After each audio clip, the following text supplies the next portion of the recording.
ফুয়াদ ভাই এবং ২০০০ বলছে বিএনপির। ওই সময় বিডি ফ্যাক্ট চেক থেকে এই তথ্য যে অসত্য কোনো গণমাধ্যমে আসেনি সেটা প্রকাশিত হয়। শুধুমাত্র আপনি 50 বছর আগে ভালো ফুটবল খেলতেন বলেই আপনি ভালো প্লেয়ার, ব্যাপারটা তা না। আজকের সময়টাতে আপনাকে দেখতে হবে আজকে আপনি ভালো ফুটবল খেলেন কিনা।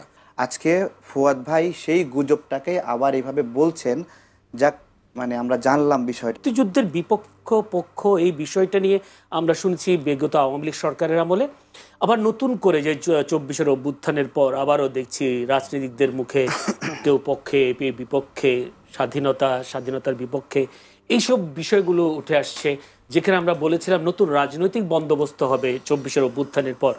আপনি কি দেখছেন আসলে মুক্তিযুদ্ধের পক্ষ বিপক্ষে এই শক্তি যদি আবার দুভাগে বিভক্ত হয়, আমরা দেশটাকে কোথায় নিয়ে যাব? ধন্যবাদ। আমি তো রিসেন্টলি পক্ষ বিপক্ষ নিয়ে খুব বেশি তর্ক চোখে পড়ে নেই আমার। তো আমি বুঝতে পারছি না যে এটাকে খুব গুরুত্বপূর্ণ কেন মনে হচ্ছে। বিজয় দিবসের আজকে শুভেচ্ছা যেমন আছে আমাদের, ঠিক একইভাবে হচ্ছে 71 সালে আমাদের এই আজাদির লড়াইতে মুসলিম জনগোষ্ঠীর হয়ে যারা লড়াই করেছেন স্বাধীনতার জন্য, তাদের সবাইকে শ্রদ্ধার সাথে স্মরণ করছি, শহীদদের প্রতি রুহের মাগফিরাত কামনা করছি। গুরুত্বপূর্ণ হচ্ছে বিজয়ের মাসে যে গতকালকে আপনার পিলখানা গণহত্যার যে কমিশন তাদের রিপোর্ট জমা দিয়েছে, সেখানে তারা বলেছে যে আমাদের 57 জন সেনা কর্মকর্তা এবং আরও বিডিআর জওয়ান থেকে শুরু করে যারা 74 জন মারা গেছেন, শহীদ হয়েছেন 2009 সালের ফেব্রুয়ারি মাসে, তাদের এই গণহত্যার সাথে আসলে ভারত জড়িত ছিল এবং আওয়ামী লীগ জড়িত ছিল।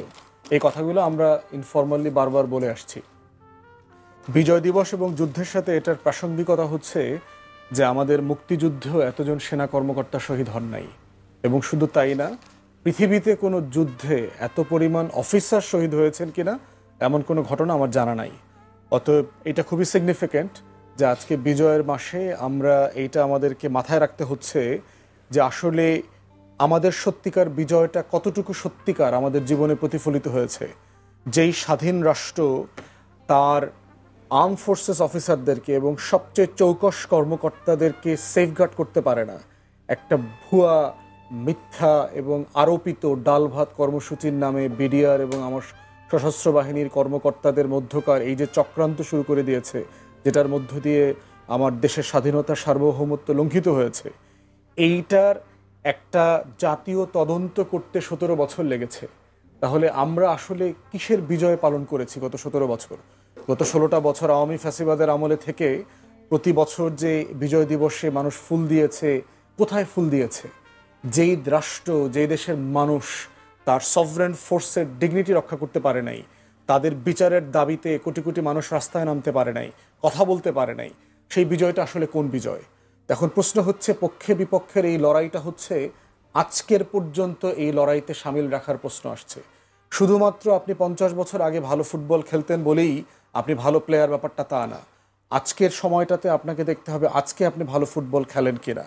তাহলে স্বাধীনতা অথবা আমাদের স্বাধীনতা সার্বভৌমত্বের পক্ষের বিপক্ষের আলোচনা যদি করতে হয়, সেটা আজকের দিন তারিখ সহ করতে হবে।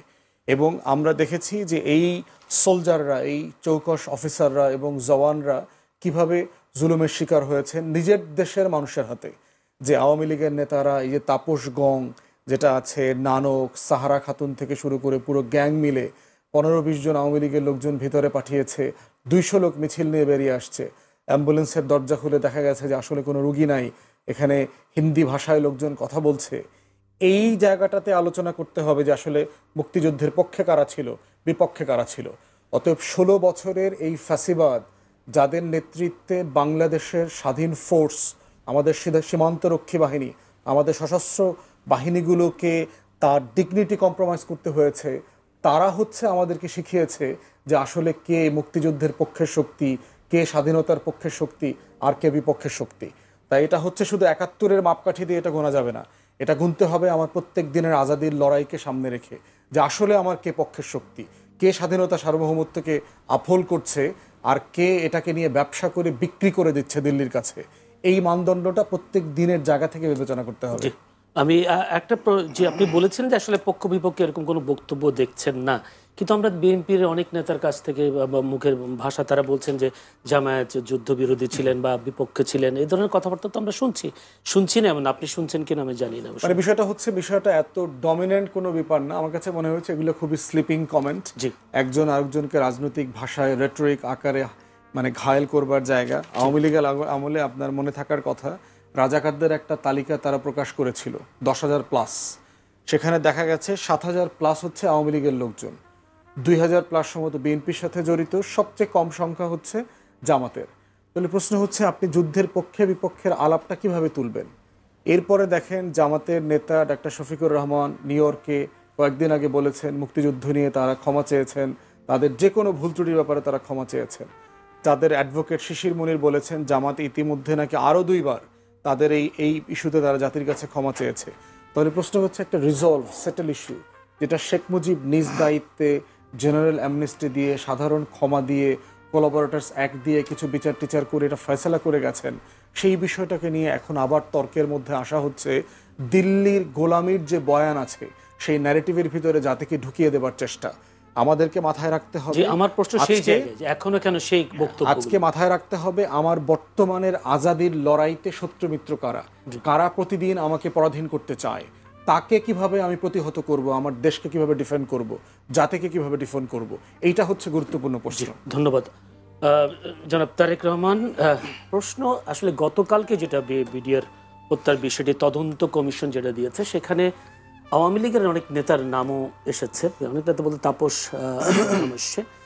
ফুয়াদ ভাই বলছিলেন আসলে সেই 1971-এর স্বাধীনতার পর যে যারা এত সৈনিক, এত সেনা, যারা সর্বোচ্চ পর্যায়ে ছিল, এত সেনা মৃত্যু হয়নি। স্বাধীন একটা দেশে এ ধরনের এতগুলো সেনা সদস্য যারা নেতৃত্ব দিতেন, 57 জন সেনা সদস্য, এইটা কিভাবে সম্ভব? যেহেতু আমরা তাদের মুখ থেকে, আওয়ামী লীগের মুখ থেকে শুনেছি স্বাধীনতার পক্ষে বিপক্ষে শক্তি, স্বাধীনতার এই স্বাধীন এই দেশে স্বাধীন সেনা সদস্যদের কারা হত্যা করলো, আপনি কি মনে করেন?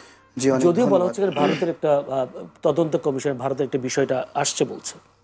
জি, আমি ফুয়াদ ভাইয়ের একটা আলোচনা থেকে শুরু করি।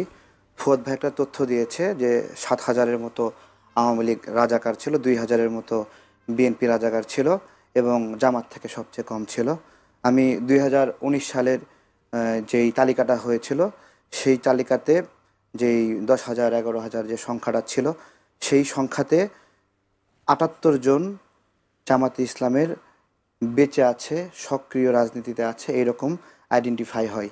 সেই সময় জামাতে ইসলাম গুজব ছড়ায়, জামাত শিবির, যে তাদের মাত্র 37 জনের নাম পাওয়া গেছে এবং বাকি যারা ছিল তাদের এখানে তারা কোন দল করে এরকম উল্লেখ ছিল না। তো এইখানে 8,000 বলছে ফুয়াদ ভাই এবং 2,000 বলছে বিএনপির। ওই সময় বিডি ফ্যাক্ট চেক থেকে এই তথ্য যে অসত্য, কোনো গণমাধ্যমে আসেনি, সেটা প্রকাশিত হয় এবং এইটাকে ক্রস চেক করে বর্তমান সময়ে এসে দ্য ডিসেন্ট নামে যে জামাতে ইসলামের ওই সময়ের প্রোপাগান্ডাটা এটা একটা গুজব ছিল। আজকে ফুয়াদ ভাই সেই গুজবটাকে আবার এইভাবে বলছেন, যাক মানে আমরা জানলাম বিষয়টা আর কি, এভাবে একটা ভুল তথ্য এভাবে দিলেন আর কি। ঠিক আছে, আমার তথ্য ওইখানে আমরা এটাকে ওইভাবেই বলি যে জামাতের যদি সবচেয়ে কমই রাজাকার হয়, রাগ করেন কেন? রাগ তো করার কথা না, খুশি হওয়ার কথা। ব্যাম পার্টি বাজিয়ে ফুল দিয়ে উৎসব করেন যে জামাত ইসলামে রাজাকার সংখ্যা সবচেয়ে কম। আর হলো পিলখানা হত্যার সঙ্গে আরেকটা বিষয় একটু যোগ করেছেন যে মুক্তিযুদ্ধেও এত অফিসার নিহত হননি বা এত সেনা সদস্য নিহত হননি। 25 মার্চে 49 জন ওই দিনই আমাদের পুলিশ বাহিনীর সদস্য নিহত হয়েছিলেন এবং আমাদের মুক্তি সেনাবাহিনীর সদস্য, পুলিশ সদস্য মিলে প্রায় 10 থেকে 15,000, অ্যাকুরেট সংখ্যাও নাই, তারা এই যুদ্ধে, জনযুদ্ধে নিহত হয়েছিলেন। তো ওই যুদ্ধে নিহত হয়েছিলেন, এইটাকে পিলখানা হত্যার সঙ্গে তুলনা করা মোটেও ঠিক হয়নি। এটা আলাদা একটা ফ্যাক্টর, এটার বিচার আমরা চাই, বিচার তুলনার বিষয় না। এতগুলো সেনা সদস্য, বিশেষ করে সর্বোচ্চ পর্যায়ে সেনা সদস্য একসাথে হয়েছে কিনা, শহীদ হয়েছে কিনা এইভাবে যুদ্ধে, এইভাবে আমি তো বললামই তো যে একদিনে আমাদের পুলিশ সদস্য 49 জন 25 মার্চে নিহত হয়েছিলেন। পুরা সময়ে সেনাবাহিনী, পুলিশ বাহিনী, সাধারণ জনগণ মিলে মুক্তি সেনা 10 থেকে 15,000 নিহত হয়েছিলেন। তার মধ্যে কতজন সেনাবাহিনী থেকে এটা ডিফাইন করা নাই এবং অনেকজন মৃত, তাদেরকে বিভিন্ন ক্যাটাগরিতে বিভিন্ন পদকও দেওয়া হয়েছে মৃত্যুর পরে। তো এগুলো সংখ্যা তুলনা করাটা মজা পাচ্ছেন হয়তোবা, কিন্তু আমি বলছি তুলনা করা ঠিক না। মুক্তিযুদ্ধ সম্পূর্ণ ডিফারেন্ট একটা বিষয়। পিলখানা হত্যাকাণ্ডে ভারতের স্বার্থ আছে। রৌমারী সীমান্তের হত্যার কথা জানেন, ভারত পরাজিত হয়েছে, সেই স্বার্থে ভারত কাজ করেছে। আমার প্রশ্ন হলো, ভারত আমাদের শত্রু, তাই না? শত্রু, পিলখানাতে তারা একটা ঘটনা ঘটাইছে। এখানে বাংলাদেশের সন্তান যারা বিডিআর সদস্যরা ছিলেন, তারা ভারতের দ্বারা মোটিভেটেড কেন হলেন? আমার প্রশ্ন, কেন মোটিভেটেড হলেন? এরকম তো ঘটেনি যে বিডিআর সদস্যদেরকে সেনা সদস্যরা হত্যা করেছে। আমরা কি গল্প এখন এভাবে বলবো যে সেনাবাহিনী হলো বিডিআর সদস্যদের হত্যা করেছে? তাই না? ভারত তদন্ত কমিটির প্রতিবেদন দেওয়ার পর কি আপনি তাই মনে করবেন? না, আমি তো সেটা বলতে পারি না যে সেনা সদস্যরা বিডিআর সুযোগ আছে কি না, এরকম কি সুযোগ আছে নি ভাবার, তাই না? ডিফেমিং করার জন্য সুযোগ তো নাই, তাই না? ভারত আমার শত্রু। আমার প্রশ্ন হলো, বাংলাদেশি বিডিআর সদস্য যারা ছিল তারা কিন্তু তাদের দ্বারা মোটিভেটেড হয়ে সেনা কর্মকর্তাদের হত্যা করলো। ভারতের আপনি বিচার করবেন কি করবেন না, করতে পারবেন কিনা পারবেন না পরের বিষয়। আমার দেশের সন্তান হয়ে আমার দেশে আরেক সন্তানকে হত্যা করলো, সেটাকে কিভাবে দেখেন? দেখেন, বিডিআর এই ঘটনায়, পিলখানার ঘটনায় বিডিআর সদস্যদের মুক্তির জন্য প্রথম যে রাজনৈতিক দল হিসেবে প্রোগ্রাম করে, এটা আমাদের সংগঠনটা, আমরা প্রোগ্রাম করি। আমরা দফায় দফায় প্রোগ্রাম করছি যে এখানে অনেক নির্দোষ মানুষ আপনার হলো বন্দী হয়ে আছে, আটক হয়ে আছে। তাদের শহীদ মিনারের প্রোগ্রামে আমরা সংহতি জানিয়েছি। তাদের আইনি প্রক্রিয়ায় কোর্টে যখন মামলা চলতেছিল সেই সময় আমরা ওখানে দাঁড়িয়েছিলাম। কিন্তু আমাদের ওই এক জায়গায় যে সবাই নির্দোষ না, সবাইকে নির্দোষ বানানো যাবে না গড়পড়তায়, যে এরা সবাই নির্দোষ, ঠিক আছে? এটা মনে রাখতে হবে। এখানে তারা নির্দোষ না, এটা বলতে না না, যারা এখানে সকল বিডিআর সদস্য নির্দোষ না, আমি সেটা বলছি। আচ্ছা, আমার এই কথাটা বুঝতে হবে। সকল বিডিআর সদস্য নির্দোষ না। ভারত তো আমার ক্ষতি করবেই, ভারত আমার দুশ্মনী। বাংলাদেশের যে নাগরিকটা ভারতের দ্বারা মোটিভেটেড হয়ে বাংলাদেশের নাগরিককে হত্যা করছে, সে কি কম অপরাধী? ভারত তো ক্ষতি করবেই। সীমান্তে পাইলেই গুলি করছে। যারা সুযোগ করে দিচ্ছে, সেটা আওয়ামী লীগ সুযোগ করে দিয়েছে, তাপস সাহেবের নাম আছে, সে সুযোগ করে দিয়েছে। তো তারাও ভারতের চেয়ে কম অপরাধী নাকি? অথবা তাপস সাহেবের যে নাম যা আসলো, তারা সমন্বয়কারী হিসেবে, তাই না? যেই বিডিআর সদস্যের হাতের অস্ত্র থেকে গুলিটা ছুঁড়ে শাকিল সাহেবকে মারলো, সে কি কম অপরাধী? আমার প্রশ্ন ওই জায়গায়, স্বাধীন দেশে কেন স্বাধীন দেশের সৈনিককে মারা হলো? এটা তো একটা ঐতিহাসিক বিষয় আছে। আমরা ওই গল্পগুলো শুনছিলাম যে রৌমারী সীমান্তে, তারপরে সিলেট সীমান্তে ভারতের ছোট ছোট পরাজয় ছিল বা বড় পরাজয় ছিল। সেই পরাজয়গুলোর পর থেকে তাদের একটা পরাজয়টা বিএনপির আমলে, আমি এক্স্যাক্টলি বলতে, সিলেটের যেটা ছিল সেটা বিএনপির সময় সেটা ছিল, সিলেটের যেটা। আর রৌমারী সীমান্তে এটাও বিএনপির সময় ছিল। এবং দুঃখজনক একটা বিষয় রয়েছে যে না, এটা আওয়ামী লীগের সময়ে ছিল। রৌমারী সীমান্তে আওয়ামী লীগের সময়ে ছিল। দুঃখজনক হলো যে অফিসার নেতৃত্বে ছিলেন তখন, তাকে আপনার হলো পরবর্তীতে বিএনপির সময়ই বহিষ্কার করা হয়। ধন্যবাদ। আমি একটু ফুয়াদ ভাইয়ের কাছে যাই। ফুয়াদ ভাই, আমরা প্রায় শুনি আসলে আওয়ামী লীগ আমলে 10,000 বা 11,000 কি একটা তথ্য দিয়েছিল রাজাকারের, সেই কথা তারেক রহমানও বলছেন। বারবারই আমরা জামাত নেতাদের মুখেও শুনি তাদের দলে কম ছিল, আওয়ামী লীগ বিএনপি বেশি ছিল। এইটি কি আসলে ওনার কথাগুলো কি আসলে বাকি জামাতের যেগুলো ছিল ওগুলো বাইরে যারা ছিলেন তারা কোন দল করে সে তা নিশ্চিত হওয়া যায়নি। বিষয়টি কি প্রশ্ন হচ্ছে, বিষয়টা রিলেভেন্ট কেন এখন 2025 সালে এসে? আপনি 71-এর প্রশ্ন দিয়ে আপনি জাতিকে আর কত বিভক্ত করবেন? এই কোশ্চেনগুলো নিয়ে যেটা গত 50 বছরে আমরা দেখেছি, যেটা দরকার ছিল সরকার একটা কমিশন করা। আমরা এখনো জানি না কজন মানুষ মারা গেছে। আপনার মুক্তিযুদ্ধ মন্ত্রণালয় বলেছে 7,000 সামথিং লোক মারা গেছে, তাদের শহীদদের তালিকাতে আছে। যারা ভাতা নেয় তারা সবাই ভাতা নেয় না, এর ভিতরে কয়েক হাজার মানুষ ভাতা নেয়। তাহলে প্রশ্ন হচ্ছে, যদি 7,000 লোক সামথিং মারা গিয়ে থাকে প্লাস মাইনাস, আমরা 30 লক্ষের গল্পটা বলছি কেন? মানে আপনাকে এটা রিজলভ করতে হবে। তো এটা খুব কঠিন কাজ না যে আপনার মুক্তিযুদ্ধে কতগুলো মানুষ মারা গেছে, পক্ষে কতজন ছিল, বিপক্ষে কতজন ছিল, এর ভিতরে বিহারি গণহত্যা হয়েছে, বিহারিদেরকে কারা কারা হত্যা করেছে, সেগুলোর একটা ফ্যাক্ট ফাইন্ডিং কমিশন করে দেন। রাষ্ট্র একটা কমিশন করে দিলে এই বিষয়টা সেটেল হয়ে যায়। এই বিষয়টা এখন আপনি কিভাবে রিজলভ করবেন? ধরলেন যে জামাতের ভিতরে এতজন রাজাকার আছে, আওয়ামী লীগের ভিতরে এতজন রাজাকার আছে, বিএনপির ভিতরে রাজাকার আছে, এই লোকগুলো ম্যাক্সিমাম মারা গেছে না, কি করবেন? এটা দিয়ে আপনি এখন কি অ্যাচিভ করবেন বাংলাদেশের? আপনার এখন গুরুত্বপূর্ণ হচ্ছে, আজকে আপনার স্বাধীনতা থ্রেটের মধ্যে আছে, হুমকির মধ্যে আছে। আজকে আপনার সার্বভৌমত্ব হুমকির মধ্যে আছে। আর আমরা সবাই মিলে যদি এখন আলাপ করি 71 সালে কে পক্ষে ছিল আর বিপক্ষে ছিল তখন কি হবে, এই আলাপটা তো আওয়ামী লীগ করেছে গত 16 বছর ধরে। বিচার করবার দায়িত্ব কার ছিল? শেখ মুজিবের উপরে ছিল। কে মাফ করে দিয়েছে ত্রিপক্ষীয় চুক্তি করে, সিমলা অ্যাকর্ড করে ভারত পাকিস্তান বাংলাদেশ মিলে কাদেরকে মাফ করে দিয়েছে? শেখ মুজিব করেছে। তাহলে বিচার যদি না হয়ে থাকে, আলবদরদেরকে যদি আপনি বিচার করতে না পারেন, পাকিস্তানিদেরকে যদি বিচার করতে না পারেন, এই দায়িত্ব আওয়ামী লীগের, শেখ মুজিবের। সেই প্রশ্নটা আপনি এখন এনে এটা রিজলভ করবেন কিভাবে? শেখ মুজিবকে এনে তো আপনি এখন জবাবদিহি করতে পারবেন না। একমাত্র ব্যক্তি জীবিত আছে ডক্টর কামাল হোসেন, আওয়ামী লীগের আইন এবং পররাষ্ট্র বিষয়ক মন্ত্রী ছিল। তিনি ওই সিমলা অ্যাকর্ড সাইন করেছেন। তাকে ডেকে এনে জিজ্ঞেস করেন আপনারা গণমাধ্যমের পক্ষ থেকে যে আপনারা কেন মাফ করে দিলেন। তাহলে আজকে এই প্রশ্নগুলো আলাপে আনা মানেই হচ্ছে যে আমরা ইচ্ছা করে আমরা বর্তমানের স্বাধীনতা নিয়ে চিন্তিত না, আমরা 71-এর গল্প নিয়ে ব্যস্ত। 71 মনে হয় আমাকে 2025 সালে স্বাধীন রাখবে। পৃথিবীর ইতিহাস এভাবে চলে না। পৃথিবীর ইতিহাস একটা ফরওয়ার্ড লুকিং জায়গা। আপনাকে মাথায় রাখতে হবে আজকের স্বাধীনতা আপনার হুমকির মধ্যে আছে কিনা, আজকে আপনি স্বাধীন কিনা, পরাধীন কিনা, সেটার বন্দোবস্ত আপনার কাছে আছে কিনা, সেই তর্কগুলো আলাপগুলো তোলা দরকার। আপনার মনে থাকার কথা, আওয়ামী লীগ যখন সেই তালিকা প্রকাশ করেছে, আওয়ামী লীগের নেতাদের নাম থাকার কারণে কিন্তু সেই তালিকাটা সরকার উইথড্র করে নেয় এবং তার এক সপ্তাহের ভিতরে দ্বিতীয় তালিকা প্রকাশ করবার কথা ছিল। আওয়ামী লীগ পরবর্তীতে রাজাকারদের তালিকা আর প্রকাশ করে নাই।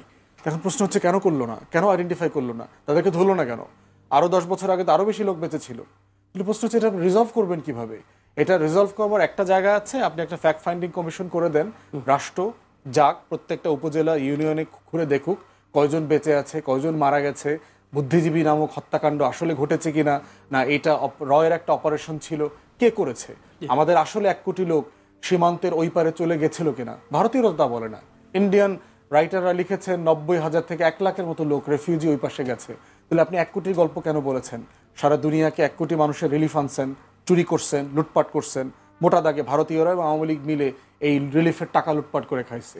কারণ 1 কোটি মানুষের জন্য যে চাল আসবে, 1 লাখের জন্য তো সেই চাল লাগবে না। তাহলে আপনি বাকি টাকা তো বিক্রি করে দিয়েছে। এই রিলিফের চাল কলকাতা বন্দরে খালাস না করে বিক্রি করে দিয়েছে আওয়ামী লীগের আমলে। এইগুলো বাস্তব, মানে চিটাগংয়ে এটা ল্যান্ড করতে দেওয়া হয়নি।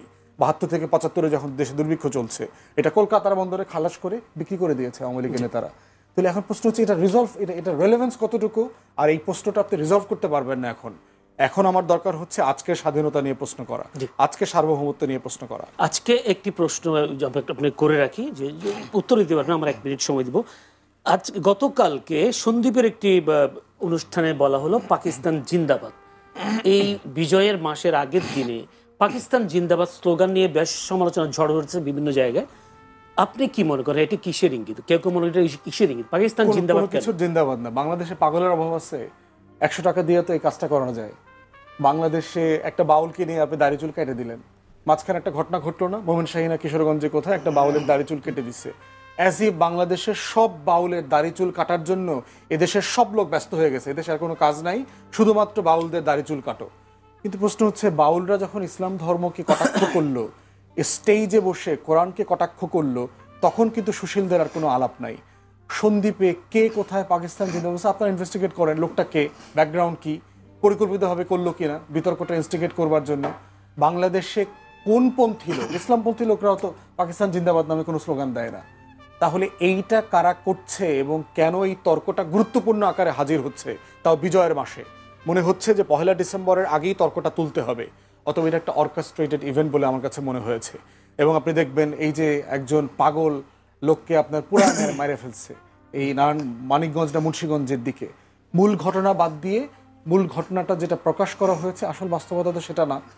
তো এই প্রত্যেকটা ঘটনার পিছনে মনে হচ্ছে পরিকল্পিতভাবে তর্ক উস্কে দেওয়া হচ্ছে এবং তর্কগুলো গণমাধ্যম এমনভাবে কাভার করছে মনে হচ্ছে এটাই মূলধারার তর্ক। বাংলাদেশের সব মানুষ পাকিস্তান জিন্দাবাদ স্লোগান দেওয়া শুরু করেছে, আসলে বাস্তবতা তো সেটা না, কিছুই হয়নি। ধন্যবাদ।